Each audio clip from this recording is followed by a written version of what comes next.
Patients with acute on chronic liver failure are patients who have some form of advanced chronic liver disease and frequently cirrhosis.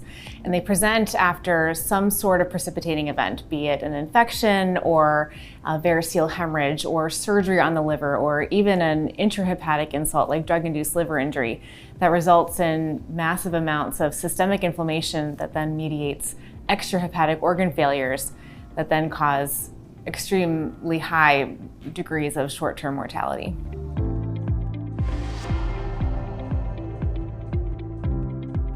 I think for a long time, we've known that patients with cirrhosis can get very sick and they tend to die in ways that are characterized by organ failures, but there was never any name applied to it. We just knew that patients with liver disease got sick and they were at a very high risk of dying. And so giving it a name allows us to then study it better. And characterizing the organ failures and what that means allows us to identify therapeutic targets that we can then treat the ACLF syndrome with.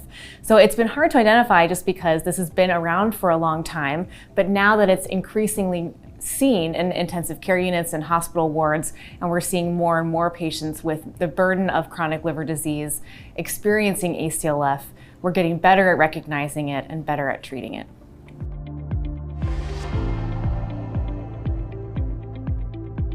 At this point in time, we have no approved medical or device-based therapies for patients with acute on chronic liver failure. It's a huge unmet need, and so the only option that we have for patients who are sick is liver transplant. We know that it improves survival in this unique patient population, but the problem with ACLF is the severe degrees of inflammation, the multi-system organ failure that drives this short-term mortality. And in fact, patients may become too sick for liver transplant too fast and become at risk for missing their first or second liver transplant window and then not surviving.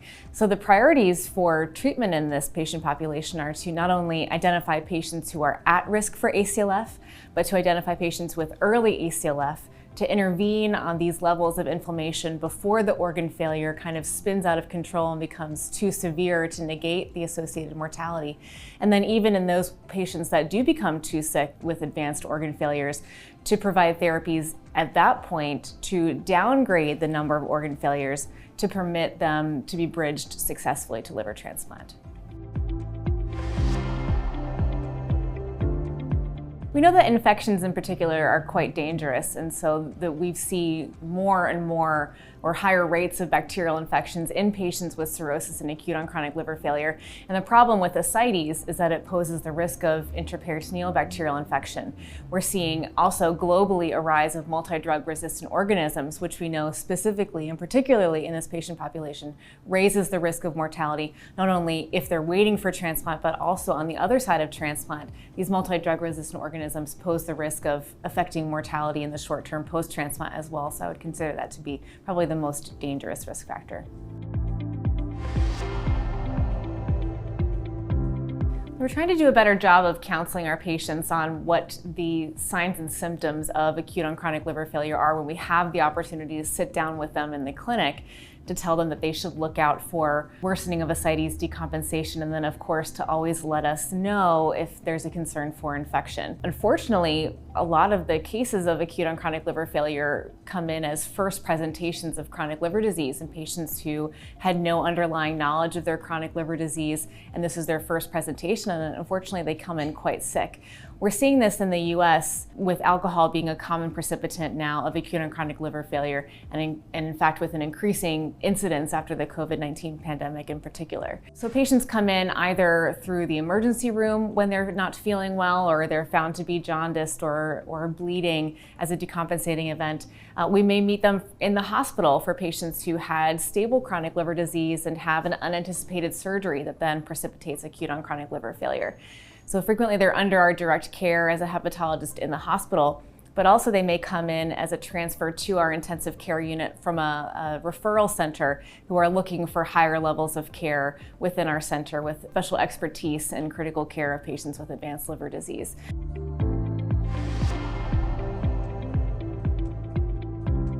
The care of acute-on-chronic liver failure is truly best managed by a multidisciplinary team, and we rely on these interdisciplinary interactions to optimize the care and allow us to improve the outcomes associated with this syndrome. So hepatologists, certainly, transplant surgeons, intensivists, nephrologists, infectious disease specialists are crucial.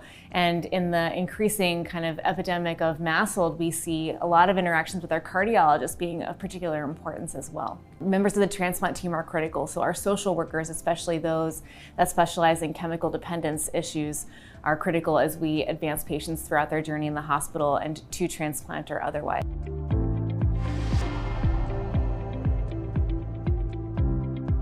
I think the problem is the kind of rapidity or the pace at which ACLF presents and how sick patients can get so quickly. Recognition of the early ACLF or pre-ACLF syndrome and then the ACLF grade 1 patients, I think, is of particular importance to intervene and provide critical care resources to these patients, hoping to downgrade them or improve and treat the precipitating factor before things get too out of control.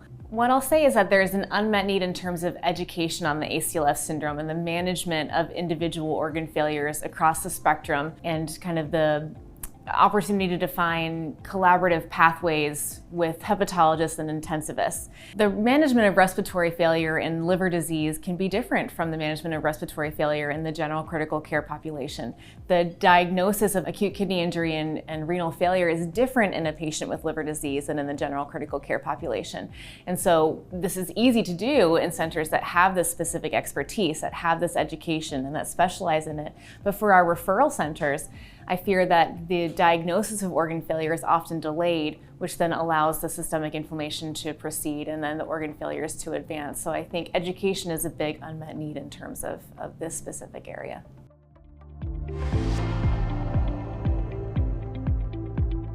There are different allocation strategies in Europe and in the United States for liver transplant. And right now, the UK has a special pathway to facilitate early access to transplant for patients with acute-on-chronic liver failure. We know in the United States that the MELD sodium score does not accurately reflect the waitlist mortality risk associated with acute-on-chronic liver failure. And as opposed to the MELD sodium scores and more conventional kind of assessments of severity of disease, we know that the number and degree of organ failures more accurately assesses the risk of mortality in this patient population. In fact, we know that patients with advanced grade ACLF who may have lower MELD scores, down even in the 20s, are specifically disadvantaged for transplant. And those that may have high grade ACLF and lower MELD scores actually have higher mortality than patients without ACLF or low grade ACLF and higher MELD scores even above 35.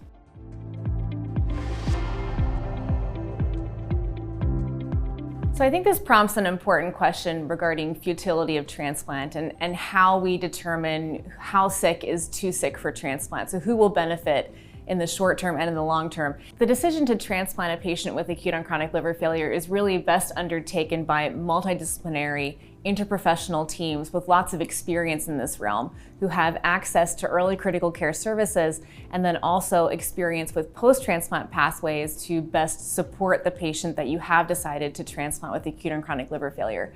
Certainly we know that patients with lower grade ACLF, ACLF1, are likely to have better survival after liver transplant and in fact use lower rates of healthcare resource utilization post-transplant than those with higher grade acute-on-chronic liver failure. What I'll say is that we're already doing probably an acceptable job of transplanting patients with high-grade ACLF or ACLF 2 and 3. And we're already doing a good job of self-selecting out the patients that we think are likely to have poor post-transplant outcomes. Specifically, I think centers in the United States feel less comfortable with transplanting patients with respiratory failure and probably a little less comfortable with transplanting those with circulatory failure, though that's a very nuanced decision and just the presence of circulatory failure probably doesn't assess the mortality risk after transplant more so than the degree of pre-transplant circulatory failure.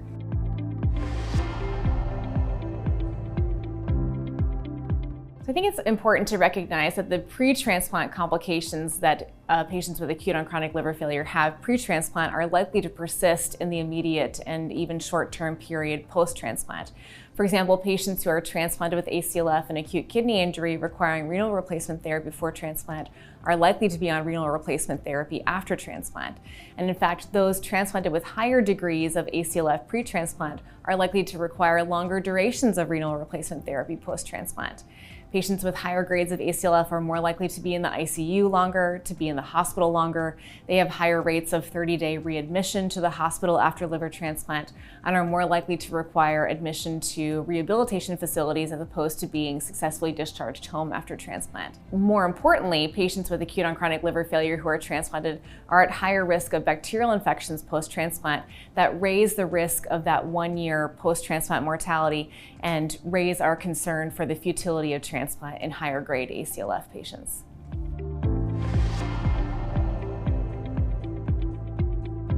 So we've known for a long time that patients with advanced chronic liver disease and cirrhosis can get very sick very quickly. And these patients can be very difficult to take care of in the intensive care unit or in the hospital. And I think we've had a lack of therapeutic interest in the treatment of these patients because they're difficult to treat and they get too sick too quick. And the mortality risk in a short period of time can be difficult to intervene on with any kind of therapeutic or device-based therapy. What we've seen in the recent years is an increase in interest in this syndrome as we give it a name, we raise awareness about it, we lead efforts to increase access to critical care services and increase access to transplant. And we've proven that we can in fact save these patients' lives, that they can in fact survive their transplant and they can in fact thrive in the long term is our ultimate hope. And so the potential to intervene earlier and save more of these people's lives, I think, has led to an increase in pharmaceutical interest in this area. We've seen a lot of research into better biomarkers of acute on chronic liver failure, which then facilitate the development of therapies. Interest in the inflammasome and the microbiome and our increased awareness and understanding of this has led to potential targets for treatment.